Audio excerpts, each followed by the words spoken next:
আচ্ছা, আমাদের পেপার ওয়ানে যে রচনাটা আছে সেই রচনা নিয়েই কিন্তু আমরা খুব কনফিউশনে থাকি, এবং প্যারেন্টসরাও কিন্তু বলে যে স্যার, রচনা একটু যদি নোট টোট করে দিতেন।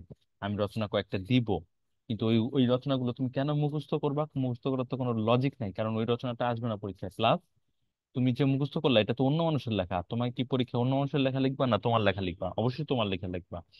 তাই কিভাবে লিখতে হয় আর আমরা কিভাবে একটু গুছাইতে পারি সেইটা আমাদের শিখতে হবে।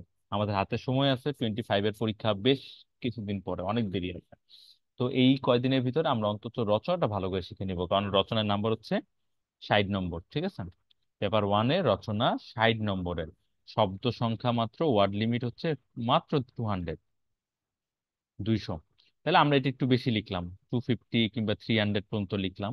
এর বেশি লেখার আসলে দরকার নাই, তুই পারলেও 300-এর বেশি যাওয়ার কোনো প্রয়োজন নাই, ঠিক আছে? তো তিনটা রচনা আসবে পরীক্ষায়, তিনটা থেকে একটা রচনা লিখতে হবে।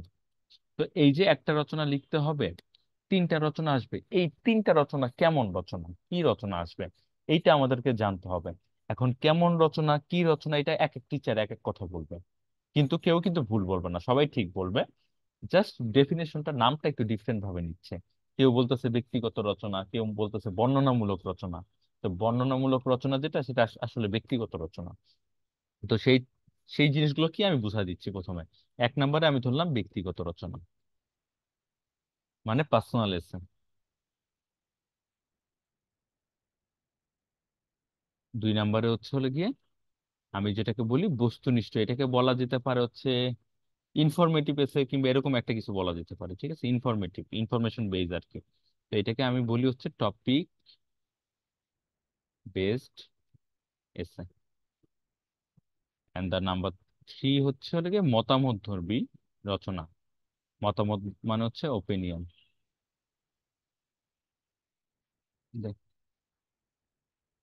অপিনিয়ন, অপিনিয়ন বেসড এসে, ঠিক আছে? এই 3 ধরনের রচনা আছে: ব্যক্তিগত রচনা, মতামত ধর্মী রচনা, বস্তুনিষ্ঠ রচনা। এই 3টা রকমের রচনা আছে।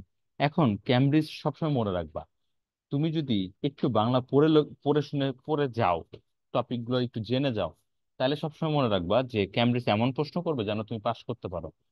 মানে ফেল করাতে চায় না, ক্যামব্রিজ কখনো তোমাকে ফেল করাতে চাইবে না। কিন্তু এখন যদি তুমি একদম নাই পড়ে যাও, কিছুই না প্রিপারেশন নাও, কিছুই না লেখো, মানে লিখতে না পারো, তখন কিভাবে পাশ করাবে? এটা হচ্ছে কথা। তো তাহলে ব্যক্তিগত রচনা, বস্তুনিষ্ঠ রচনা, মতামতধর্মী রচনা, এই 3টা রচনা এমন ভাবে ডিজাইন করা হবে যেন একটা না একটা কোনো টপিক তুমি লিখতে পারো, সেটা তাদের মাথায় রাখবে। তো এই ব্যক্তিগত রচনা, পার্সোনাল এসে, এই জিনিসটা হচ্ছে হলো গিয়ে, ধরো যিনি লিখতেছেন, রাইটার, লেখকের স্মৃতি মানে মেমোরি, অভিজ্ঞতা মানে হচ্ছে এক্সপেরিয়েন্স, তা হচ্ছে প্রিয় বিষয়, প্রিয় কিছু, এই সব জিনিসগুলা ইত্যাদি, মানে লেখকের মেমোরি, এক্সপেরিয়েন্স, তার ভালো লাগার জিনিস, এই রকম টপিক নিয়ে এই রচনাটা দিবে। আর বস্তুনিষ্ঠ হচ্ছে যে কোনো, সেটা হচ্ছে হতে পারে সায়েন্স রিলেটেড, বিজ্ঞান, হতে পারে টেকনোলজি রিলেটেড, প্রযুক্তিগত, হতে পারে হচ্ছে পরিবেশ বিষয়ক, তারপর হতে পারে যে কোন একটা বিষয়, কোন একটা বিষয় নিয়ে তোমাকে এটা দিচ্ছে। ধরো দিল ট্যুরিজম, বাংলাদেশের ট্যুরিজম দিতে বললো, কিংবা বললো যে বন, বনাঞ্চল, বাংলাদেশের বন বলে দিল, বাংলাদেশের প্রাকৃতিক সৌন্দর্য বলে দিল। তার মানে কোন একটা টপিক দিয়ে দিল, সায়েন্স রিলেটেড কোনো টপিক দিল, কিংবা ইনভায়রনমেন্ট রিলেটেড, যে ইনভায়রনমেন্ট পলিউশন, কিংবা গাছ কেটে ফেলা হচ্ছে, গাছ লাগানো হচ্ছে, এই ব্যাপারগুলো নিয়ে হতে পারে। এরকম বস্তুনিষ্ঠ টপিক বেস। আর মতামত ধর্মী মানে হচ্ছে যে কোনো কোনো বিষয়ে উম তোমার মতামত, তোমার ওপিনিয়ন জানতে চাওয়া হচ্ছে। এখানে ব্যক্তিগত রচনায় কিন্তু ওপিনিয়ন চাচ্ছে না, তোমার মেমোরি চাচ্ছে, যে তুমি ছোটবেলায় একটা মজার ঘটনা, কিংবা তুমি একটা রেল ভ্রমণে গিয়েছিলে, কিংবা ফার্স্ট টাইম তুমি বিমানে উঠেছিলে, সেই বিমানের, এরোপ্লেনে ওঠার মেমোরি, এইগুলো জানতে চাওয়া হচ্ছে। আর থার্ড রচনাটা তোমার কাছ থেকে ওপিনিয়ন চাওয়া হচ্ছে, যে তুমি কি মনে করো যে টাকা থাকলে সুখী হওয়া যায়? তুমি কি মনে করো যে একটা মানুষের ফেসটা কিরকম, সে দেখতে কেমন, এটা ইম্পর্টেন্ট নাকি ইম্পর্টেন্ট না? তো কিংবা তুমি কি মনে করো যে বইপত্র প্রিন্ট করে পড়ার থেকে ইন্টারনেটে পড়া ভালো নাকি খারাপ? তো এরকম বিভিন্ন, এইটা কার নাম? এটা তো এরকম নামে তো আমি কাউকে চিনি না। আমার লিঙ্ক সে কেমনে পায়? আচ্ছা, তো এইটা হচ্ছে হলো গিয়ে মতামত ধর্মী রচনা। হ্যালো, শুনতে পাচ্ছেন?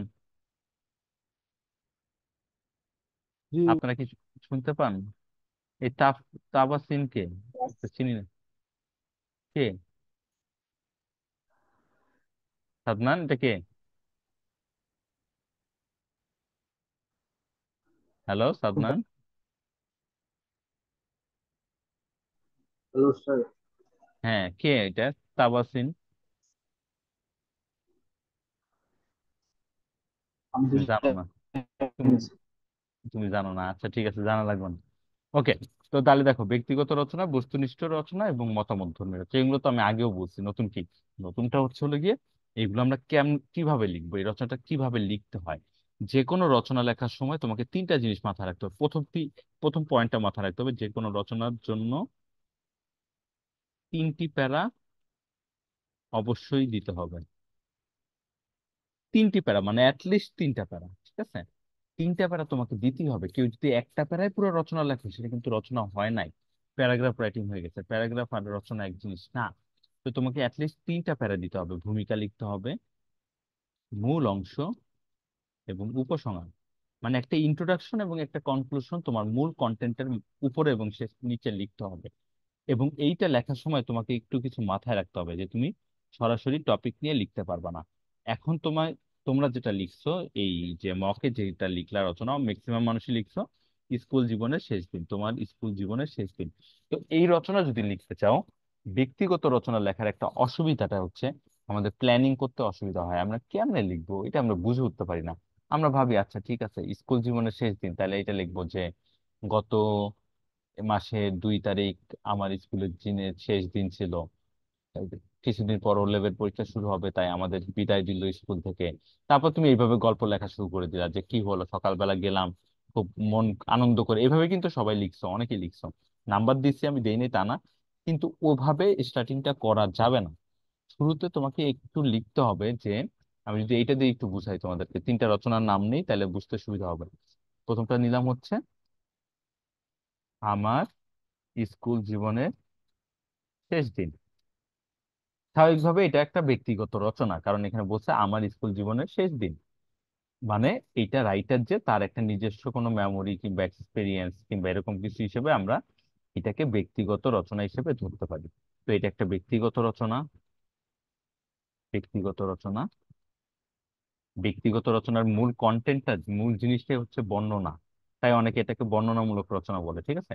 ব্যক্তিগত রচনা, এখানে তোমাকে ডিসক্রিপশনটা বেশি ইম্পর্টেন্ট, তুমি কিভাবে ওই টপিকটাকে ডিসক্রাইব করতেছো। তাহলে তুমি এখানে ভূমিকা লিখবা, স্বাভাবিকভাবে ভূমিকা লিখতে হবে। আমি বলছি আগেই, গল্প লেখা শুরু করা যাবে না, তোমাকে আগে একটা ইন্ট্রোডাকশন নিয়ে নিতে হবে। তুমি ভূমিকা লিখবা, ভূমিকায় কি লিখবা? স্কুল জীবন কি? কারণ বললো স্যার এটা আবার কেমন প্রশ্ন হলো, স্কুল জীবন কি, হোয়াট ইজ স্কুল লাইফ?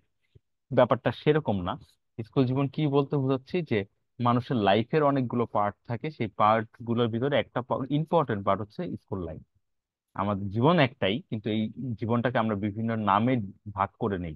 তো স্কুল লাইফটা একটা গুরুত্বপূর্ণ জায়গা, কারণ স্কুল লাইফ দিয়ে আমরা আমাদের লাইফে এগিয়ে যাই।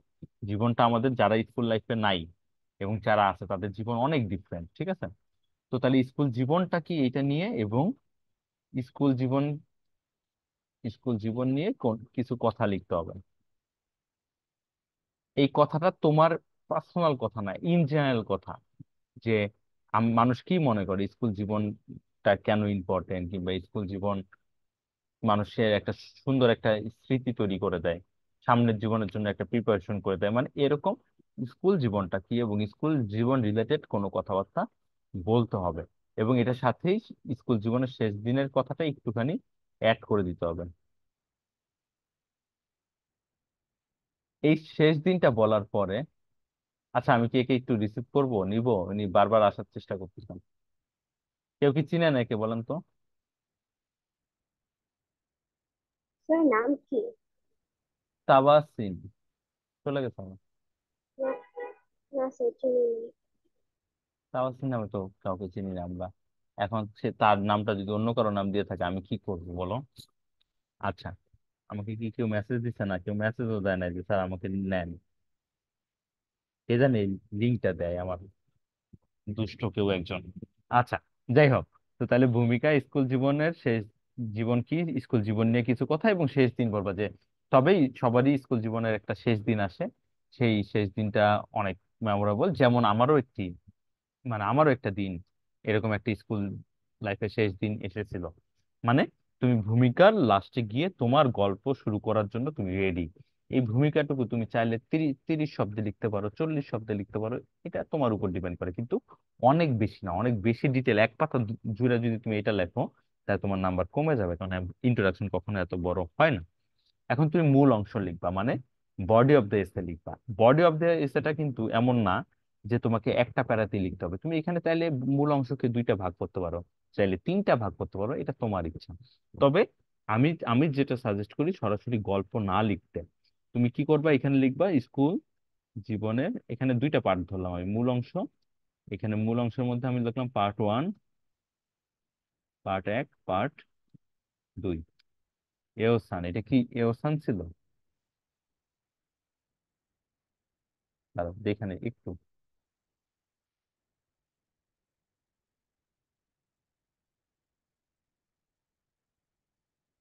লেট করে আসে সব সময়। এই এহসান কে আছেন? এহসান,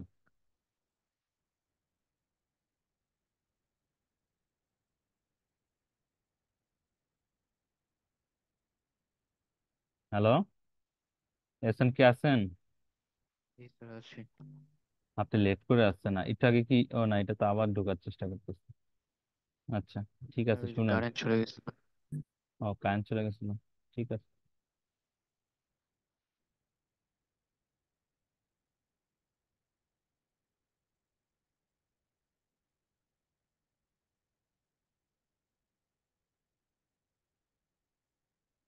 আচ্ছা, ঠিক আছে, যেখানে ছিলাম সেটা হচ্ছে হলো গিয়ে, যে ধরলাম মূল অংশকে আমি দুইটা পার্টে ভাগ করলাম, পার্ট 1, পার্ট 2, মানে দুইটা প্যারা করলাম আলাদা আলাদা। তাহলে প্রথম প্যারাতে আমি লিখবো স্কুলে, আমার স্কুল জীবনের শেষ দিনের ঘটনা। ইশরাক কি চলে গেছে? আচ্ছা, তাহলে আমার স্কুল জীবনের শেষ দিনের ঘটনা, এই পার্টটাতে আমি লিখব যে আমার স্কুল জীবনের শেষ দিনে কি কি হলো। আমরা কি করি, আমরা এটা এটা নিয়ে লিখতে গিয়ে আবার কি লিখি, যে আমার কেমন লাগতেছিল, আমার খুব ইমোশনাল লাগতেছিল, সবার কাছে মনে হচ্ছে এটাই আমার শেষ দিন, আর কখনো আমার বন্ধুদের সাথে এখানে এক রুমে বসা হবে না। এই সেই ইমোশনাল কথাগুলো, এগুলো আমরা লিখবো না। পার্ট 1-এ আমরা লিখবো না, এটা এটা আমরা জাস্ট লিখবো কি কি ঘটলো স্কুল জীবনের শেষ দিনে। স্কুলে গেলাম, প্রতিদিনের মতো স্কুলে গেলাম, যাওয়ার পরে আজকে আর ক্লাস হবে না, যদিও ক্লাস ছিল কিন্তু ক্লাস হলো না। সব টিচাররা আসলো এবং বিভিন্ন কথা বললো, আমাদের জন্য অনেক উইশ করলো। আমরা টিচারদের সাথে কেক কাটলাম, কিংবা প্রিন্সিপাল আসলেন, কিংবা আমরা মাঠে গেলাম, মাঠে গিয়ে আমরা ছবি তুললাম অনেক। প্রত্যেকটা জুনিয়রদের সাথে ক্লাসে গিয়ে আমরা ওদেরকে অনেক কিছু বললাম, অনেকে গিফট দিল, মানে এরকম যা ঘটনা ঘটলো সেই ঘটনাগুলোর কথা বলবো আমি। কিন্তু এই ঘটনার মধ্যে যে আমার ইমোশন যেটা কাজ করতেছে সেটাকে আমি পেন্ডিং করবো, এটা আমি এখানে লিখবো না। এটা আমি পরের প্যারাতে লিখবো, কেন এই দিনটি আমার সব সময় মনে থাকবে। কেন এই দিনটা, স্কুল জীবনের এই লাস্ট দিনটা আমার কাছে সব সময় কেন মনে থাকবে, এইটা একটা লিখতে হবে। এই জিনিসটা আমরা লিখবো যে কেন এই দিনটা আমার সব সময় মনে থাকবে। এইখানে গিয়ে আমি ইমোশনের সব কথাগুলো বলবো, যে ওভারঅল যে পুরো দিনটা আমি কাটালাম, এখানে প্রতিটা মুহূর্তে মনে হচ্ছিল যে আর কোনোদিন এই স্কুলে আমি আসবো না, এটাই আমার লাস্ট টাইম। আগে সবসময় স্কুল আসতে বিরক্ত লাগতো, কিন্তু এখন মনে হচ্ছে হ্যাঁ হ্যাঁ, কালকে থেকে তো আর আমরা স্কুল আসতে পারবো না, বন্ধুরা তো একসাথে আড্ডা দিতে পারবো না, এই আমরা স্কুলে যে দুষ্টামি করতাম সেটা আর করতে পারবো না। এখন আমাদের আরো চ্যালেঞ্জিং, কলেজে গেলে, এ লেভেলে গেলে আরো পড়ালেখার প্রেশার হবে, এবং এ লেভেলটা পুরোপুরি ডিফারেন্ট। আচ্ছা, ইশরাকের কি সমস্যা? এই আরেকজন ইশরাক কে এটা? ইশরাক কয়জন আমার?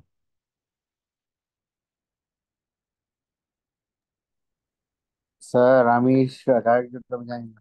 এই যে আরেকজন আবার স্যার বানান ইশরাক। কি? স্যার আই বানান কি? S I S H R A Q. হ্যাঁ, আদি এটা হইতে তুমি হবে। না?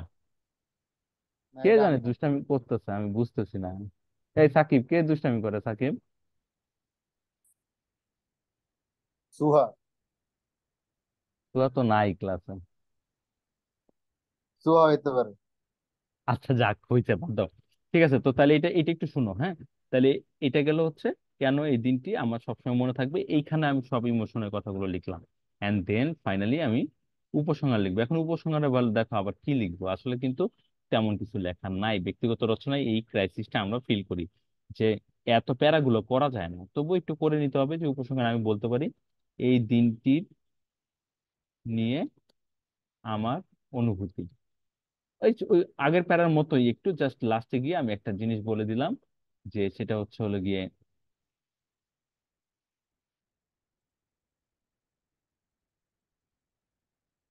দাঁড়া,